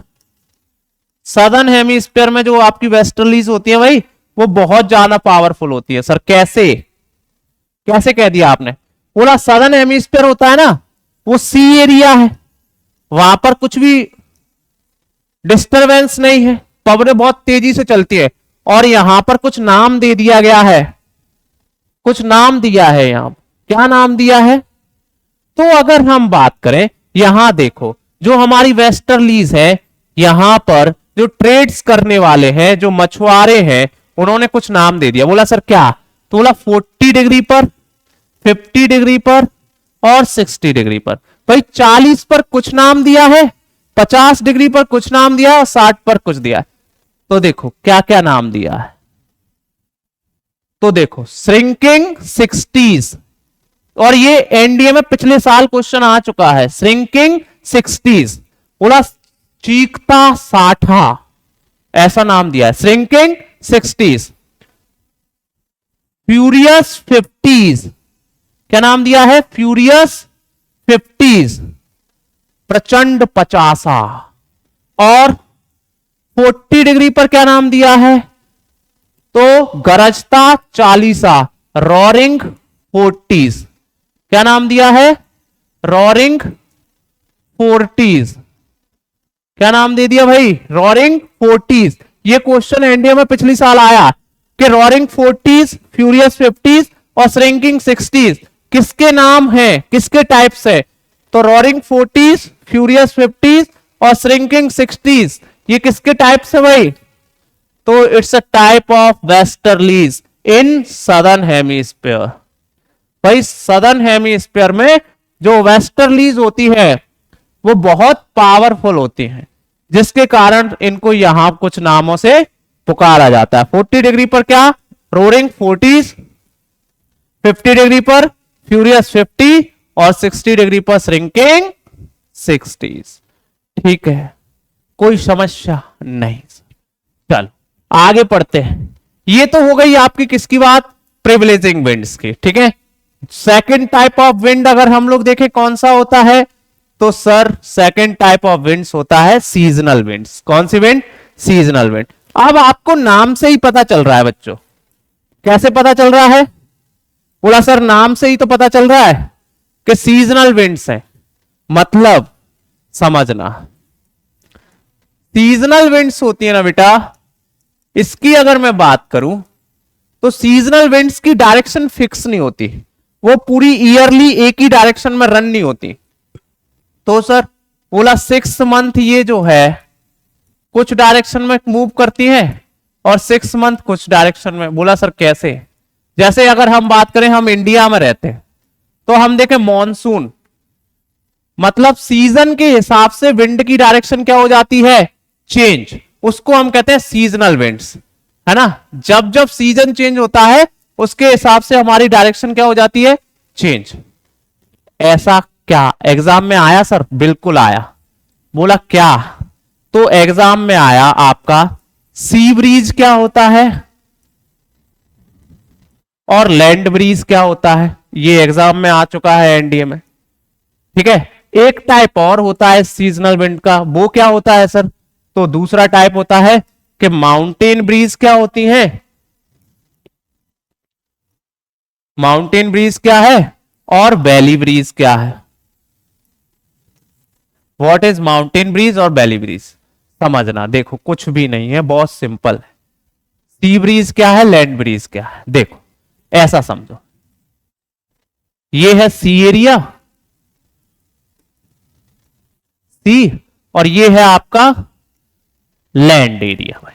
ठीक है, अब देखना इन डे टाइम हम देखते हैं भाई दिन के समय जब सूर्य का इंसुलेशन आता है तो जो अर्थ है वो जल्दी गर्म हो जाती है, ये जल्दी गर्म हो जाती है अर्ली भाई, जल्दी गर्म हो जाती है सरफेस। पानी जो है देर से गर्म होता है, तो ये बन जाता है लो प्रेशर एरिया और ये बन जाता है high pressure area.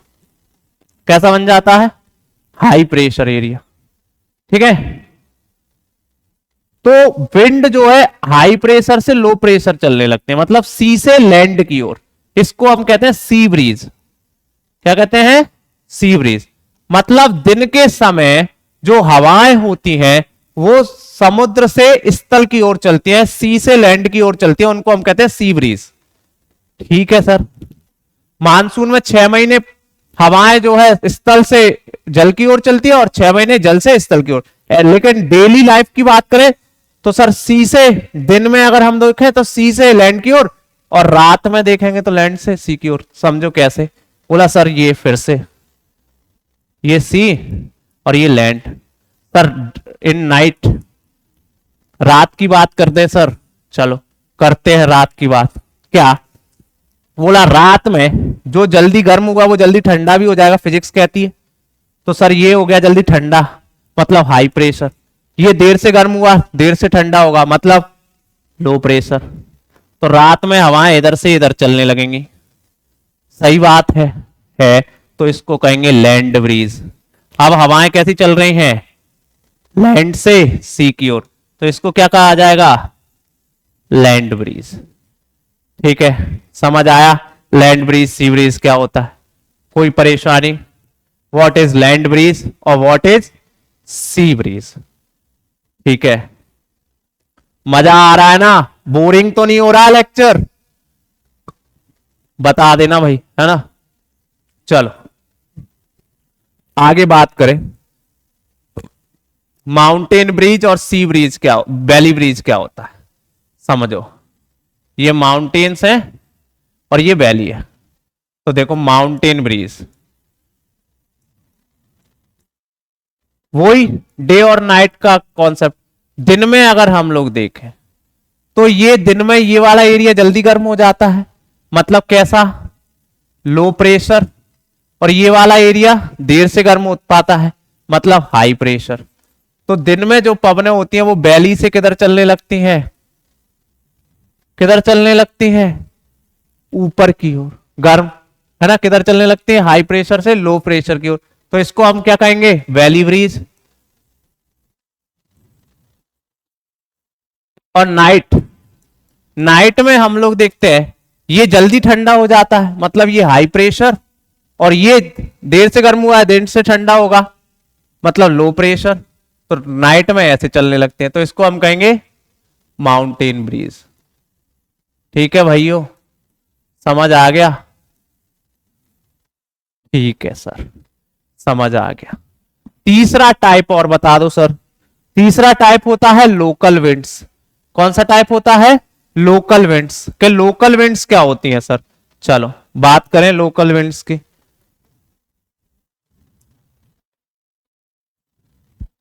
Local winds किसकी बात करें? Local winds. लोकल विंड्स का मतलब होता है जो एक पर्टिकुलर एरिया में चलती है। कहां चलती है? एक पर्टिकुलर एरिया में रन होती है। लेकिन याद रखना, विंड का क्वेश्चन आता है भाई, इसलिए सीरियसली ले लेना इस चीज को। लोकल एरिया बोला क्या? बोला जैसे चिनूक। बोला चिनूक कहां चलती है सर? तो बोला चिनूक हॉट एंड ड्राई है और रॉकीज माउंटेन में चलती है, और इसको स्नो ईटर भी कहा जाता है। क्या कहते हैं? Snow eater. क्यों? बोला सर ये इतनी गर्म होती है कि वहां की बर्फ को क्या कर देती है? पिघला देती है। ठीक है, और जब वहां की बर्फ पिघल जाती है तो इसको कहते हैं स्नो ईटर। वहां का मौसम साफ हो जाता है सर, ये हॉट एंड ड्राई होती है, रॉकीज के सर ईस्टर्न पार्ट में चलती है ये। ठीक है। फॉन क्या होता है? FOHN, foehn. तो फॉन सर ये आल्प्स माउंटेन में चलती है। कहां चलती है बेटा? आल्प्स माउंटेन में चलती है, हॉट एंड ड्राई है। ठीक है, और ये सर किसके लिए जरूरी है? अंगूर, ग्रेप्स। अंगूर को पकाने के लिए ये बहुत जरूरी है। अंगूर की खेती इसी कारण चलती है। तो फॉन बेसिकली कहां चलती है? ये स्विट्जरलैंड में। कहां पर? स्विट्जरलैंड में। आल्प्स माउंटेन कहां है? स्विट्जरलैंड में। खमसिन, खमसिन कहां चलती है सर? खमसिन। तो ये भी हॉट है, ड्राई है, और ये मिस्र में चलती है सर। क्या कहां चलती है? मिस्र यानी इजिप्ट। इजिप्त में चलने वाली पवनों को, हॉट एंड ड्राई विंड्स को खमसिन कहा जाता है। क्या कहा जाता है सर? खमसिन। सिराको, सिराको कहां चलती है भाई? तो हॉट है लेकिन ये ड्राई नहीं है, मॉइस्ट है। कैसी है? Moist.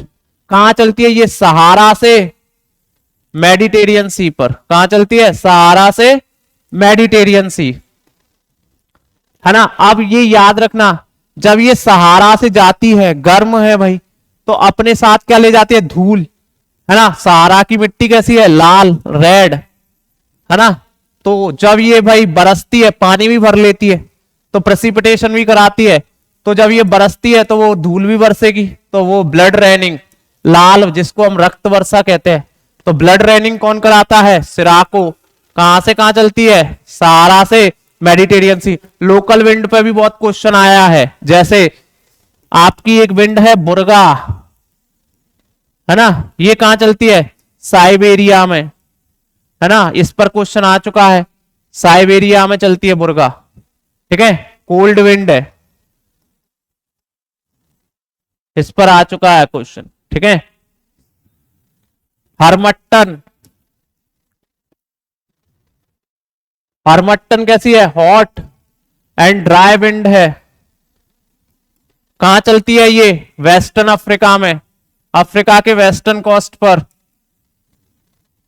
Western coast of Africa भाई, है ना। इसको डॉक्टर विंड्स भी बोलते हैं। क्यों?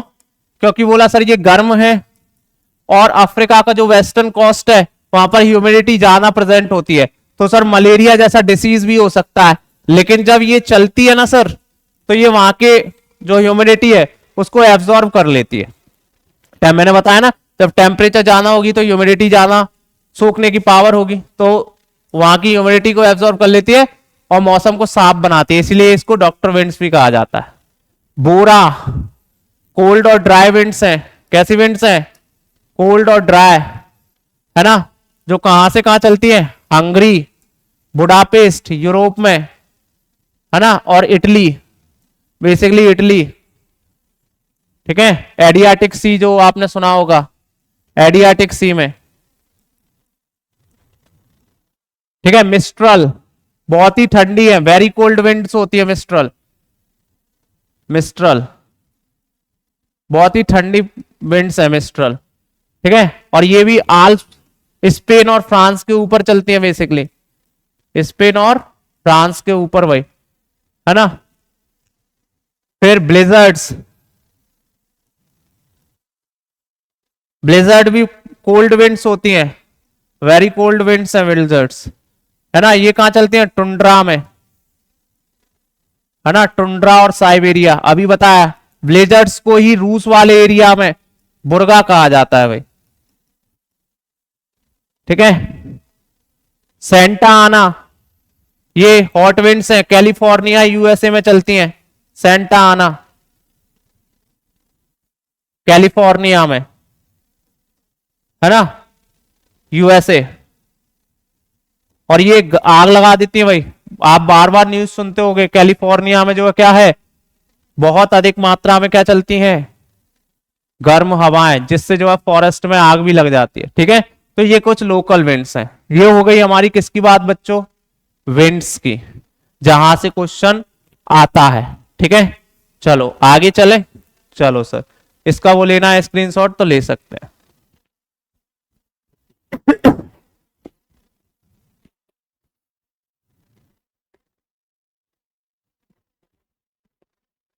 चलो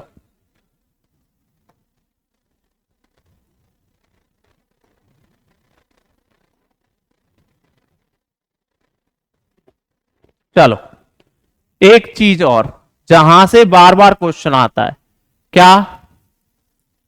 तो बोला साइक्लोन एंड एंटी साइक्लोन,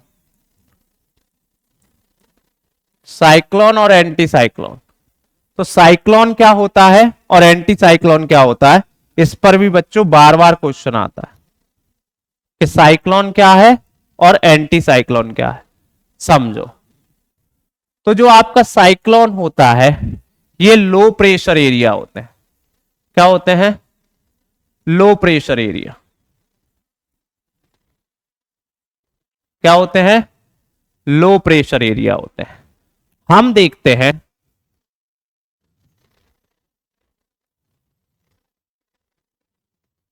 ये क्या बना दिया सर आपने, तो ये है बेटा क्या, क्या है सर? पता नहीं सर।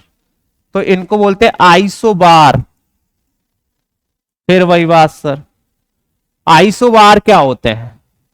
तो आइसोबार बेटा वो लाइंस होती हैं जो सेम प्रेशर वाले एरिया को जोड़ते हैं। सेम प्रेशर प्लेसेस जो होती हैं उनको जोड़ने वाली जो लाइन होती है उसको हम क्या कहते हैं? आइसोबार। क्या कहते हैं? आइसोबार। जो सेम प्रेशर प्लेसेस होती है उनको हम आइसोबार कहते हैं। अब देखो, ये एक आइसोबार है, मान लो ये 100 मिलीबार की है, ये 90 की है, ये 80 की है। अगर आइसोबार्स के बीच डिफरेंस कम है ना, और आइसोबार के बीच में डिफरेंस मान लो जाना है, ये 100 आइसोबार है 100 एमबी की और ये 70 की, तो मतलब दो आइसोबार्स के बीच में प्रेशर डिफरेंस क्या है, जाना है यहां पर।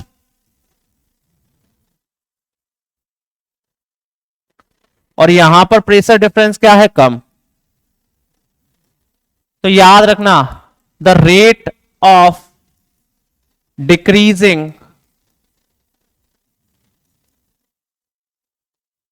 प्रेशर बिटवीन टू आइसोबार्स, उसको हम कहते हैं भाई प्रेशर ग्रेडियंट। क्या कहते हैं? Pressure gradient. दो आइसोबार के बीच में जितना प्रेशर कम होने की दर होती है उसे हम कहते हैं प्रेशर ग्रेडियंट। अगर प्रेशर ग्रेडियंट कम है तो विंड जो है धीरे धीरे चलेगी। विंड कैसी चलेगी? स्लो। विंड कैसी चलेगी भाई? स्लो। लेकिन अगर डिफरेंस ज्यादा है तो विंड कैसी चलेगी? फास्ट। अब याद रखना, जो साइक्लोन होते हैं ये आइसोबार्स होते हैं। ये नॉर्थ हेमीस्फीयर है और ये साउथ हेमीस्फीयर है। ये लो प्रेशर एरिया है और इसके ऊपर हम जाते जाएंगे तो हाई प्रेशर एरिया आता जाएगा। ठीक है, अब जो साइक्लोन्स होते हैं वो भाई लो प्रेशर एरिया होते हैं और इनके बाहर ऊपर जाते जाते तो हाई प्रेशर एरिया आता है। ठीक है, लेकिन हमें पता है अर्थ का रोटेशन है जिसके कारण विंड अपनी डायरेक्शन चेंज कर लेती है ना, कॉरियोलिस इफेक्ट के कारण। तो हम लोग देखते हैं नॉर्थ हेमिस्फीयर में जो डायरेक्शन होती है विंड की साइक्लोन्स के अंदर वो कैसी होती है भाई, एंटी क्लॉकवाइज। कैसी, एंटी क्लॉकवाइज। और साउथ हेमिस्फीयर में क्लॉकवाइज। जैसे इधर कैसी, बोला ऐसी।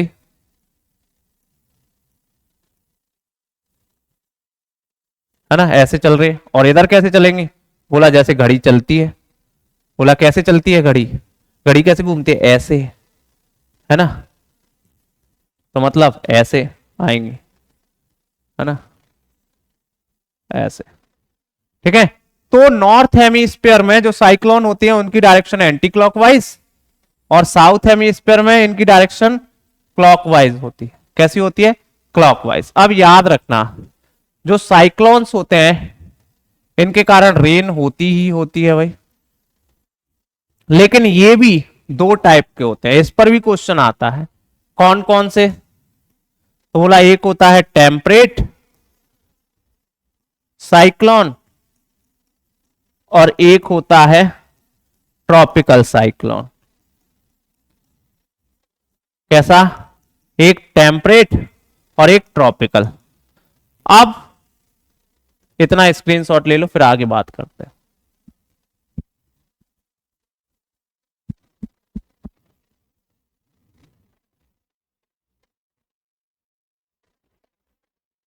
चलो आगे बात करें।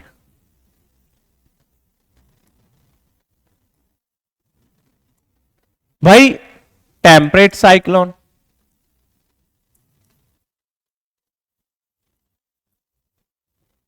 टेम्परेट साइक्लोन्स जो होते हैं भाई वो आपके मिड लैटिट्यूड्स में बनते हैं। कहां बनते हैं, मिड लैटिट्यूड में।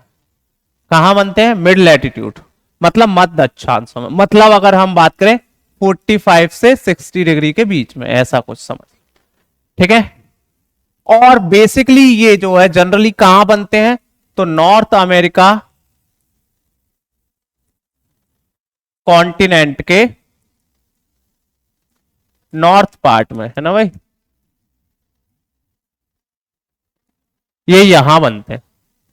और यहां से ये कहां जाते हैं भाई, तो यहां से ये बन के जो है किसके साथ, तो बोला वेस्टर्लीज के साथ। वेस्टर्लीज के साथ ये जो है हेल्प से वेस्टर्लीज के यूरोप तक जाते हैं। कहां तक जाते हैं, यूरोप तक। कहां तक पहुंच जाते हैं, यूरोप तक पहुंच जाते हैं।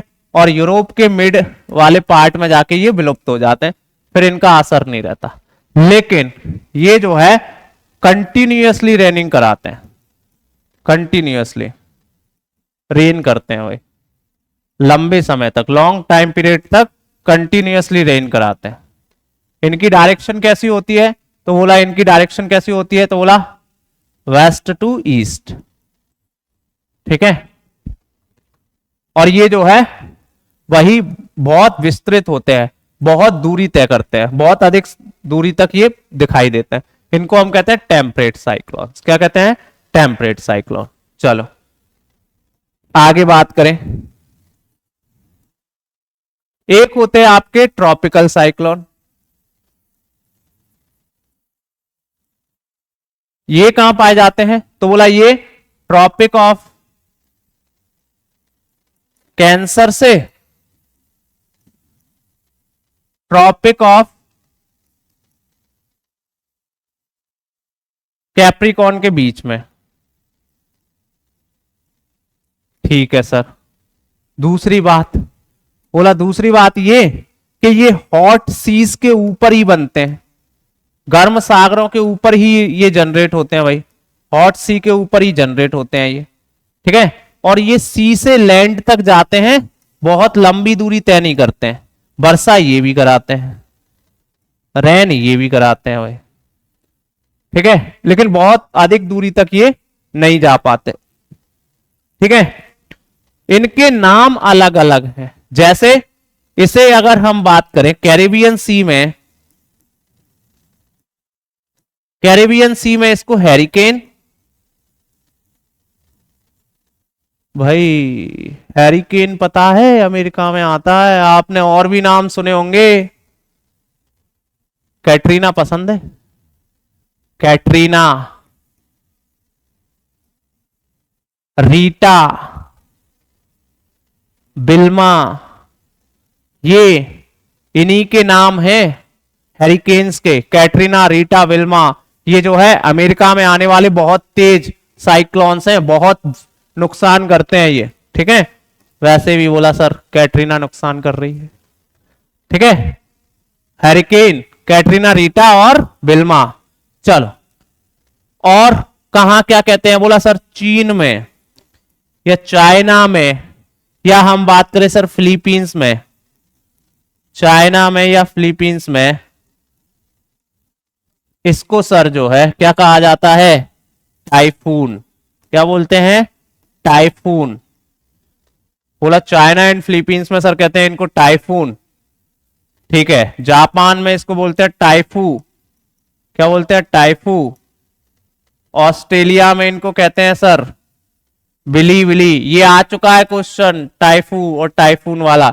ऑस्ट्रेलिया में इसको कहते हैं बिली विली।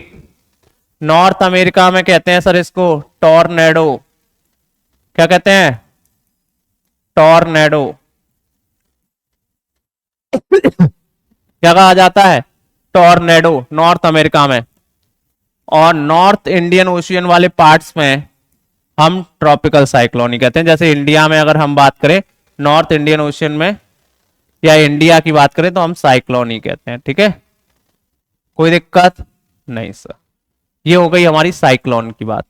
सिंपल ही क्वेश्चन आएगा, कोई ज्यादा टफ क्वेश्चन नहीं आने वाला है। समझ लिया? स्क्रीनशॉट लेना है ले लो।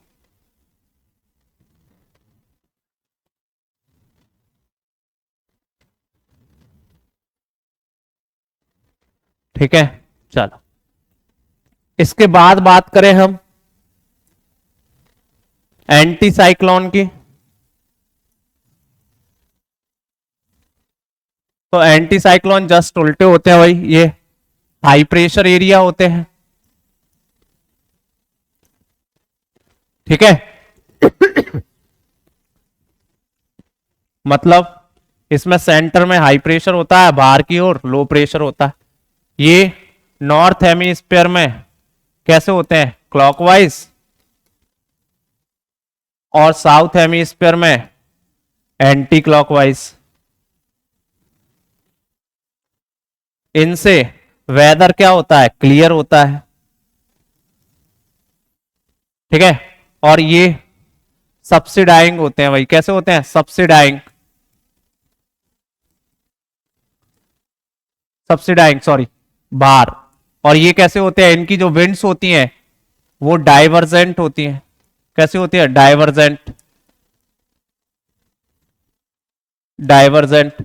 और जबकि साइक्लोन्स की विंड कैसी होती हैं? साइक्लोन की विंड्स वो कैसी होती हैं? वो कन्वर्जेंट होती हैं भाई, है ना। और इनकी विंड्स कैसी होती है? डाइवर्जेंट।